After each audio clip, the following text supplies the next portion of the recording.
Λοιπόν, πήγα και είδα το Obsession και σκέφτομαι να ξεκινήσω μια μικρή σειρούλα που μοιράζομαι τον τρόπο που εγώ καταλαβαίνω τις ταινίες, που δεν επικεντρώνεται τόσο πολύ στα εφέ και σε όλα αυτά, αλλά στο σενάριο. Αυτό που με ενδιαφέρει εμένα βαθιά είναι η ιστορία. Το Obsession στην αρχή έχει όλο το κομμάτι του horror, του cheap type horror που το βλέπεις το καλοκαιράκι στο θερινό σινεμά και γελάς με τα αίματα και το splatter, ας πούμε, element.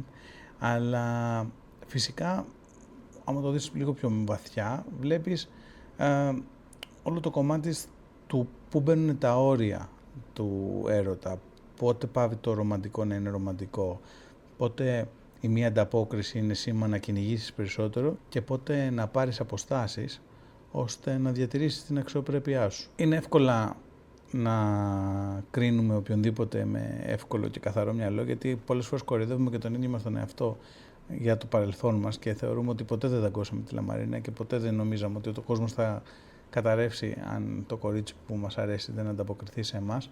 Αλλά η πραγματικότητα είναι ότι όλοι έχουμε υπάρξει σε αυτές τις συνθήκες.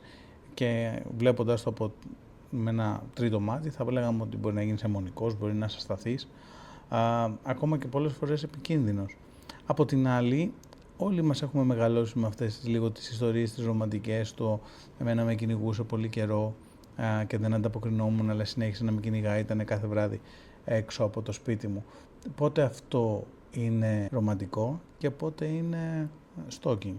Οπότε θέλω να πω ότι η ταινία αυτή με έναν έξυπνο τρόπο αντιστρέφοντας ουσιαστικά τους όρους, το τραπέζι σε αυτή τη συνθήκη, παρουσίασε λίγο ή ακούμπησε αυτό το θέμα και μου άρεσε πάρα πολύ. Επίσης είχε πολύ ενδιαφέρον η στάση των φίλων. Στην αρχή έχουν άποψη, όταν σοβαρεύουν τα πράγματα απομακρύνονται και μετά ξανά έχουν άποψη που τους στοιχίζει και πάρα πολύ. Και αυτό είναι ένα μικρό καθρέφτισμα της κοινωνίας. Όλοι τρέχουμε πολύ γρήγορα να βγάλουμε μια άποψη, να βγάλουμε ένα συμπέρασμα. Όταν τα πράγματα δυσκολεύουν, πολύ απομακρύνονται, κάποιοι μένουν, αυτοί που μένουν είτε το πληρώνουν είτε επιβραβεύονται. Είχε πολύ ενδιαφέρον σαν ταινία, ήταν γενικά μια φρέσκια πρόταση.